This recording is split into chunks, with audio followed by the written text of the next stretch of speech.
Fala, galera! Estamos aqui com a nossa terceira aula do conteúdo de segurança judiciária.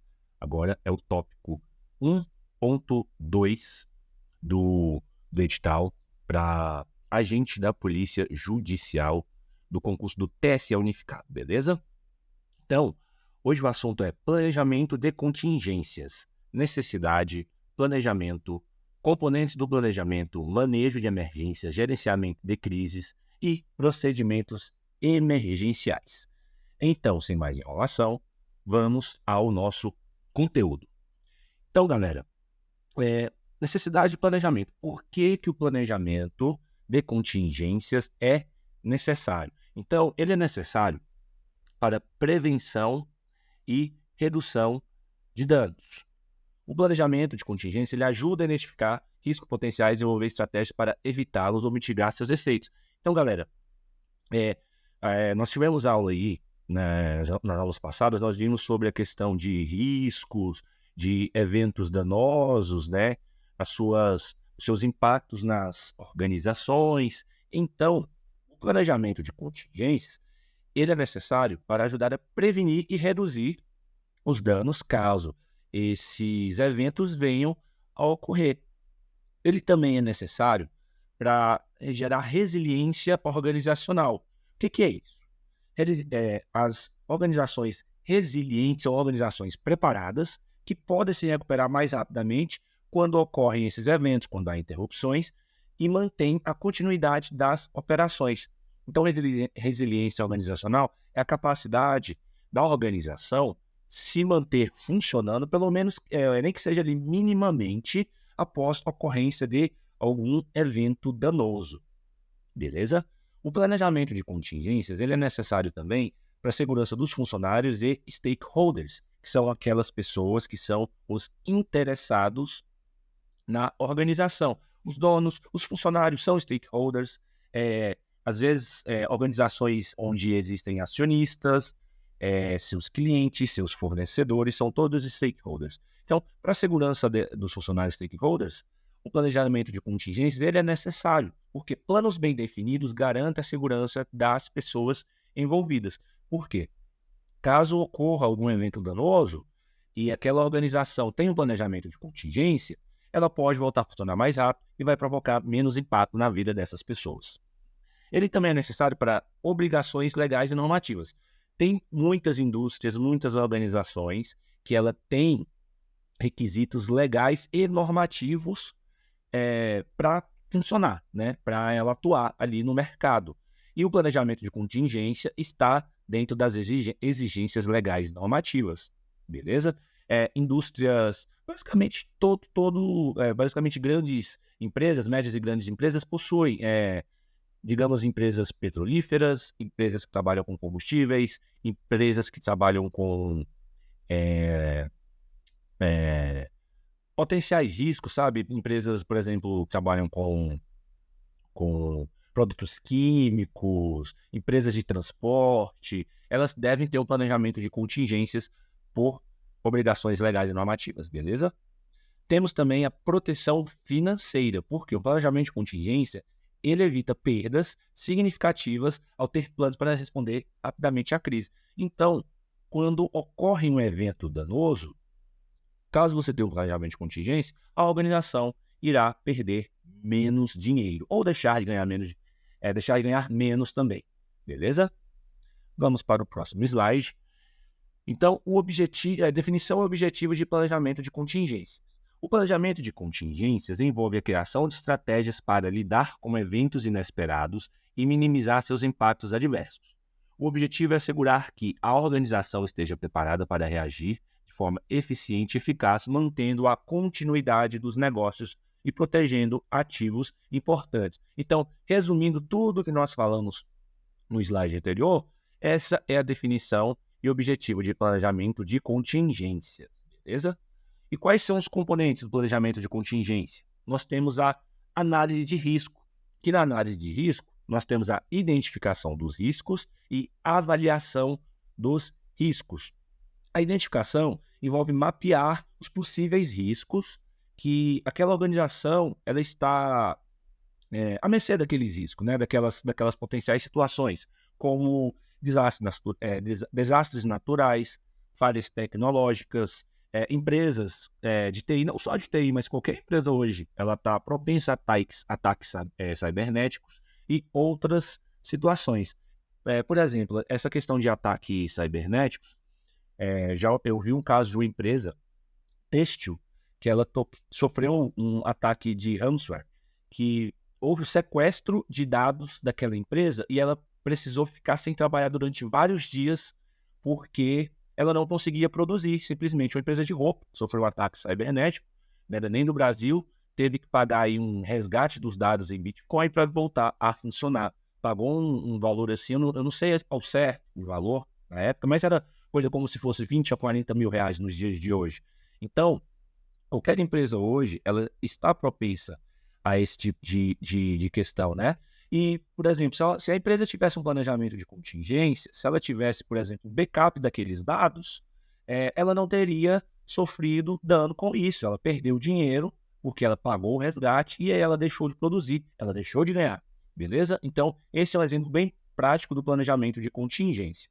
A questão de avaliação dos riscos, que determina a probabilidade de ocorrência e o impacto potencial de cada risco identificado. Lembrando, galera, das aulas anteriores também, lembre-se que risco é uma coisa que pode ser mitigada, mas o risco nunca será totalmente eliminado, porque ele sempre estará presente, nem que seja de forma mínima, beleza?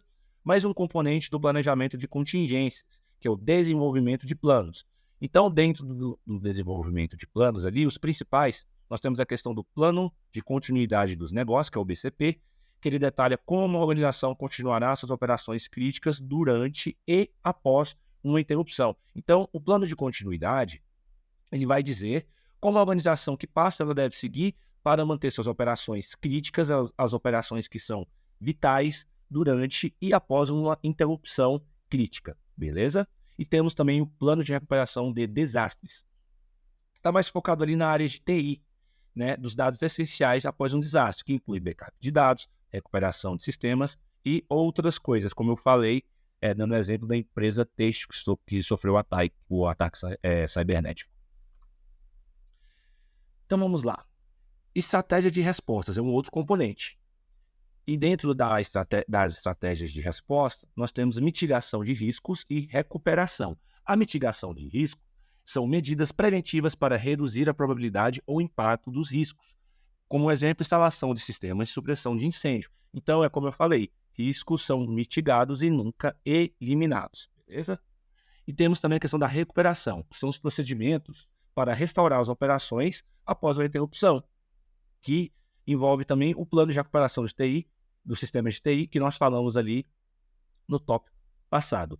Temos também, dentre seus componentes, a comunicação, né? E dentro da comunicação, nós temos planos de comunicação e notificação de emergência. O plano de notificação, ele estabelece como a informação será disseminada interna e externamente durante uma crise. Isso inclui contatos de emergência, meio de comunicação e outras coisas.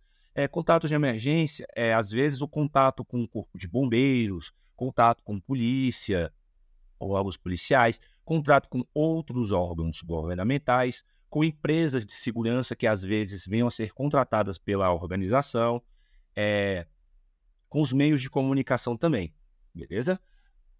A notificação de emergência são os sistemas e processos para alertar funcionários, clientes e outras partes interessadas, que podem incluir SMS, e-mails, alarmes, etc. Essa questão da notificação de emergência é um exemplo bem prático.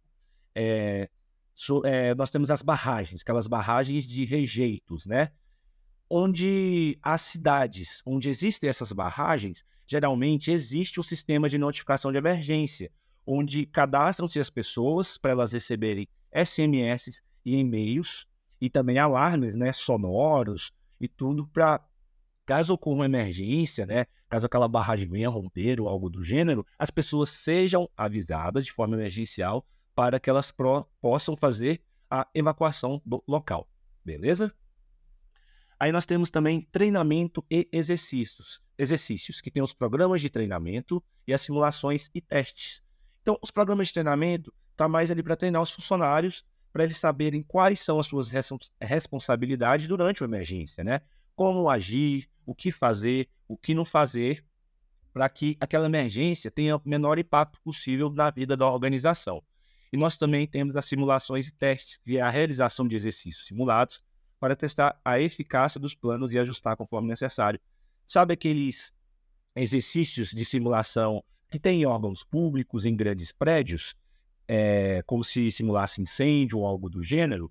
Então, eles estão dentro do treinamento e exercício e são as simulações e testes.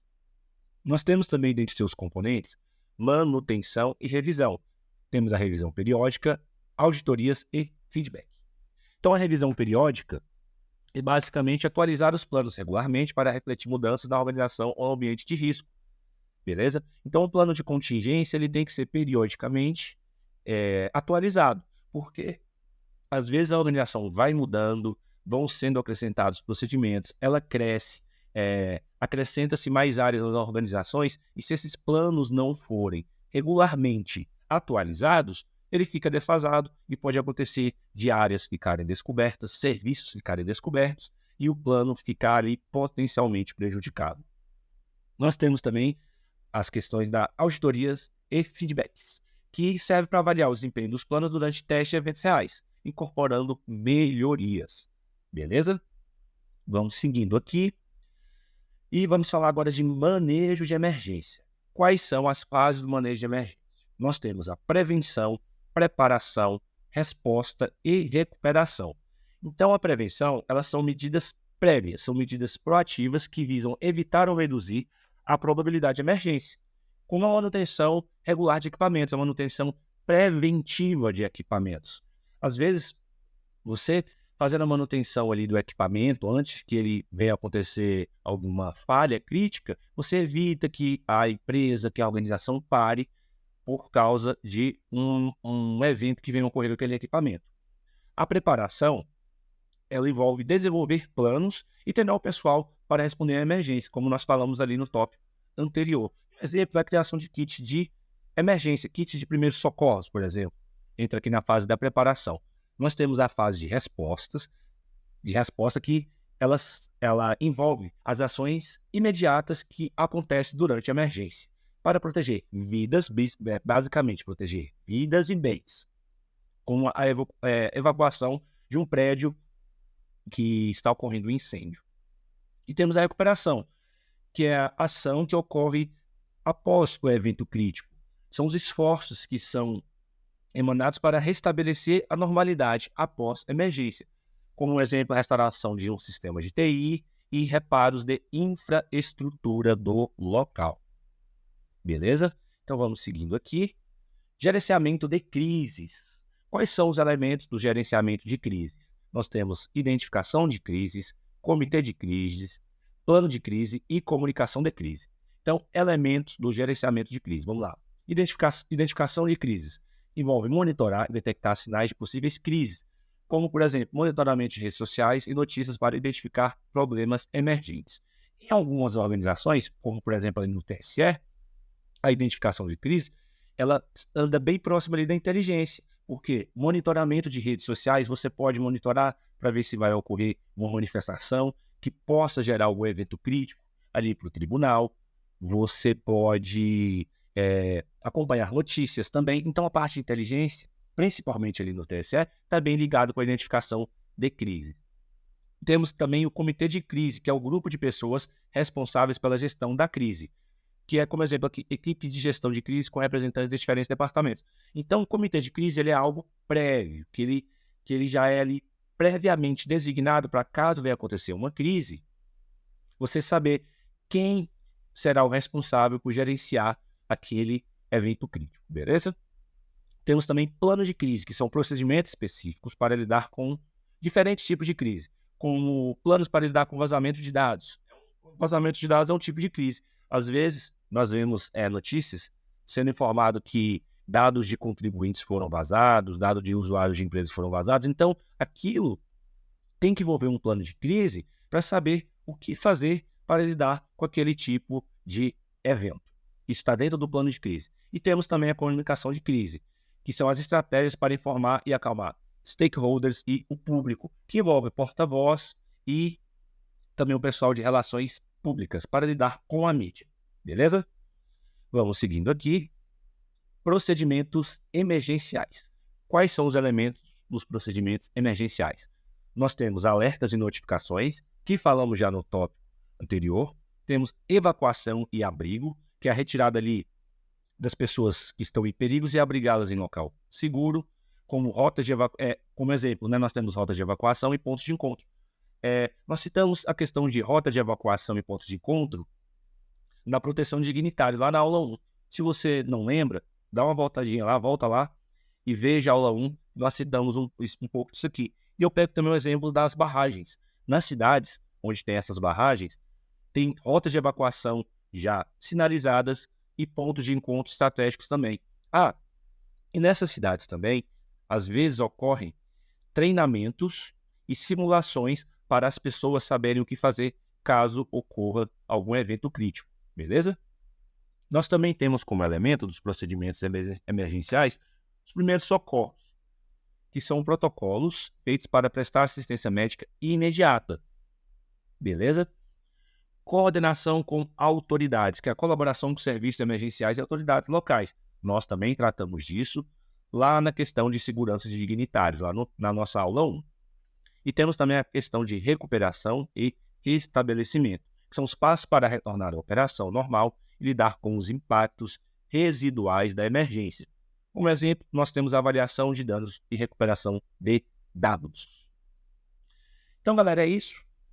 Acabou aqui nossa aula. Ela foi um pouquinho mais rápida que as outras. Eu espero que o conteúdo possa ser útil para vocês. Tem um PDF aqui com 10 questões sobre a nossa aula.